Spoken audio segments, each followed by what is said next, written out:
Hello, friends, and welcome to our channel. If you're new here, my name is Nora, and today's topic is happiness. So, Webster's dictionary describes happiness as a pleasurable and satisfying experience. But let's look into reasons baby boomers are happier. Baby boomers born between 1946 and 1964 rate their happiness as happy or very happy. So, now let's dive into 6 reasons for our boomer happiness. First of all, studies show that our happiness comes from our discipline. We tend to have a routine or a schedule that we tend to follow daily or weekly. Also, we stay socially connected, which is also very important. And we have a strong work ethic. Good for us, right? Okay. So number 2. So it's not surprising that since we have this strong work ethic, the new baby boomer trend, and are you ready for this, is the unretirement plan. Yes, you heard me correctly. Unretirement plan. We're so happy doing what we're doing, and we're still so active that we're not thinking about, sitting home in a rocking chair like maybe, people were many years ago. So we're considering either staying with the job that we are at right now, possibly retiring from that job and starting an entire new career, or taking up that side hustle that we've been considering, perhaps a YouTube channel, right? You never know. Right. Possibilities are endless.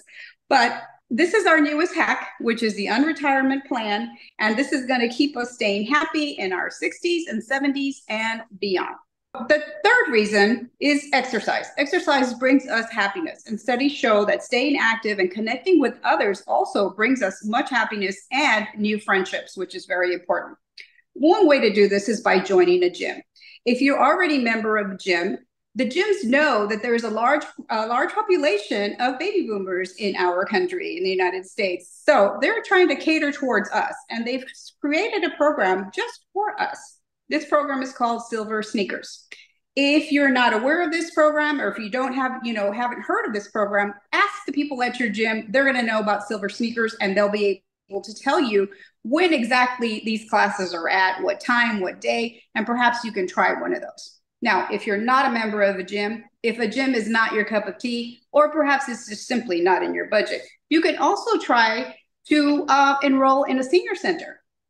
Now, senior centers are not senior centers of years gone by. Senior centers have changed a lot, and I can tell you that because I did join one last week, and the only requirement was that I needed to be 60 years or older. There's no charge for any of the activities or any of the machines or anything that's in there that you want to join and do. There are so many activities. As soon as you walk in, there's a large area where you can play board games.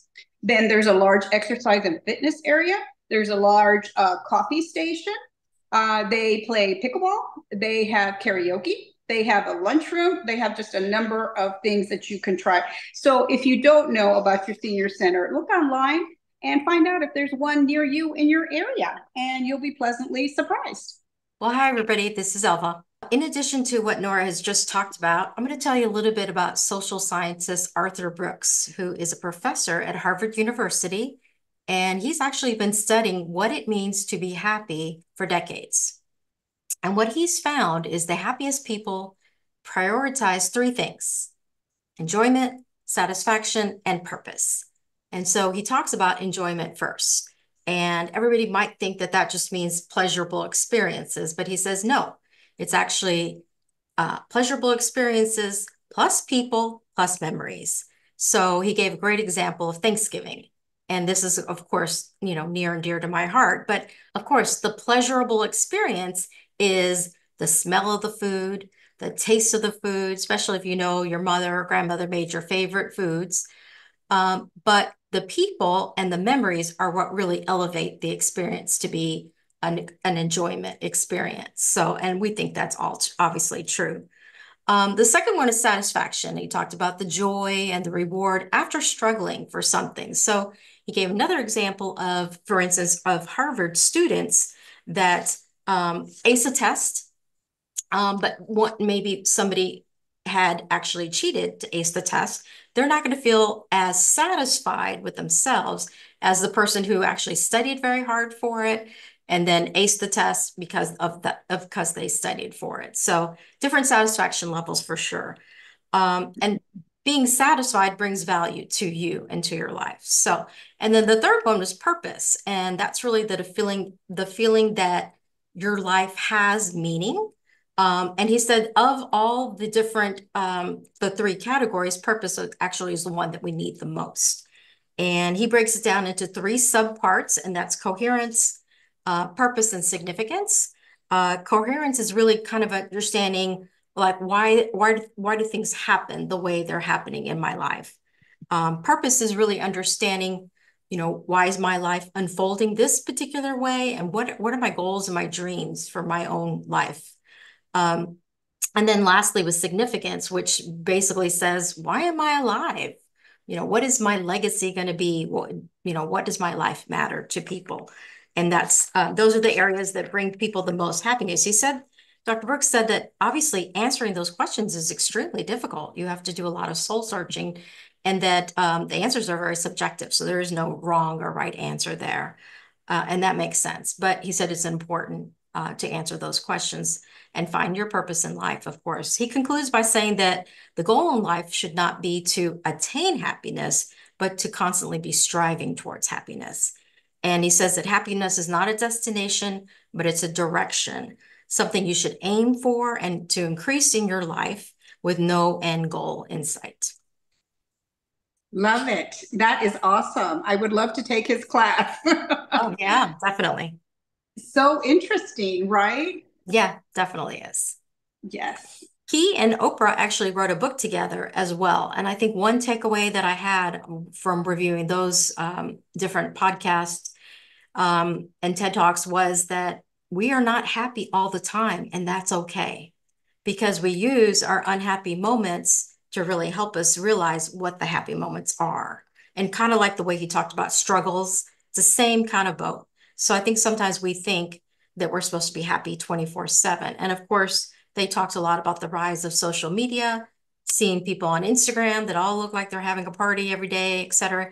But he said that that is more damaging than it is effective, that that's not really the way people live, and that Yes. we're not all happy all the time.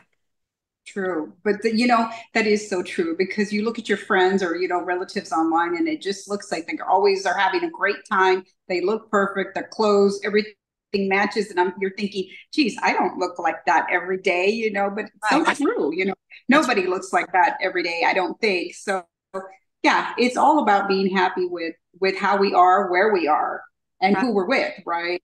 Right. And I think Yeah. that's what they really stress the most. And I think your portion stressed as well that social connections was really the key to happiness as well. And that's actually what we talked about when we went through the healthy aging essentials.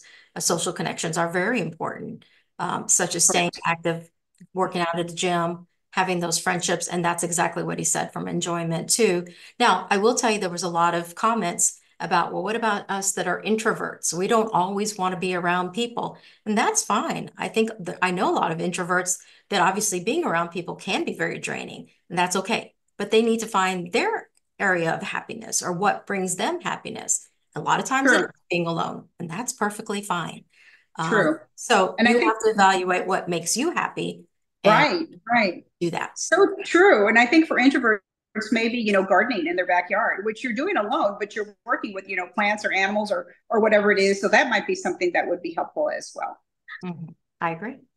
But I love this topic, it brings you joy just to read about all these, different topics, and, of course, about the doctor and what he's stressed about happiness. And that's all we can do is just enjoy our lives and be happy and have those social connections, as we've both kind of spoken of. That's right. That's the key to being happy, looking for those things that bring you that happiness. So I agree. Thank you very much, friends, for joining us. And thank you for our new subscribers that have also joined us. And we'll be back next week again with another interesting topic. And again, remember, happiness is all about you and what you strive for inside. Thank you so much, friends. Have a good week. Bye-bye.